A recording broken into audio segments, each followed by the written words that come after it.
This clip is brought to you by SaveWithConrad.com.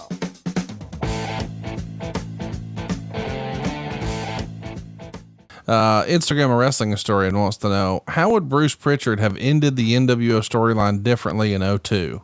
Of course, by that point, it was a dog. You needed to put a bullet in it, but we never really saw a final NWO. I mean, there was no finale. There was no blow off in WCW or the WWF. What would you do differently if you could give a proper death, a funeral to the NWO? Well, first of all, it never would have made the NWO as big as they did. Yeah, of course. It never would have had, like, everyone in the world in Virgil in the NWO. I think that if you had left it to 3 people, possibly 4, but really and truly, if it was just Hall, Nash, and Hogan, I think that would have been ideal. And at the right time, the 3 of them explode, and you go back out to the red and yellow, and let Hall and Nash go off and do their thing. But I would have had Hogan come out of that victorious and going back to the red and yellow. Yeah, yellow and red is dead. You Macho's got a lot to say on this one. Yeah. Adam Arpin says, were there any discussions in 02 about trickling Hall, Nash, and Hogan back into the WWE individually, or Hall and Nash as a tag team, but not the NWO? Or was the idea always just the NWO?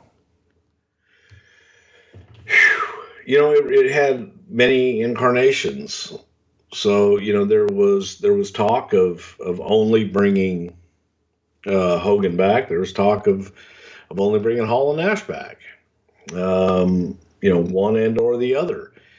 So it was a lot of different incarnations. I think that Vince wanted to bring all 3 of them back, and felt that the 3 of them as the NWO was the strongest attraction.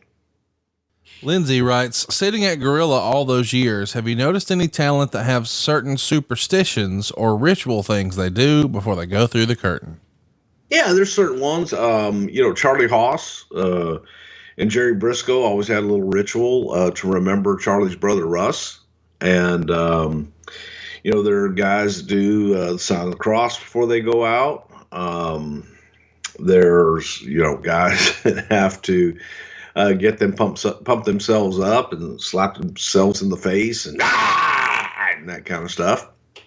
So it just really depends on who it is and what they're doing. Hey, it's Conrad Thompson. Thanks for checking out the podcast here on YouTube. Be sure to hit the subscribe button and the notifications bell so you get a notice anytime we upload some new content. And go save yourself some money right now. If you're in a 30-year loan or you have credit card debt, it's not a matter of if I can save you money. It's a matter of how much. Find out right now for free at SaveWithConrad.com.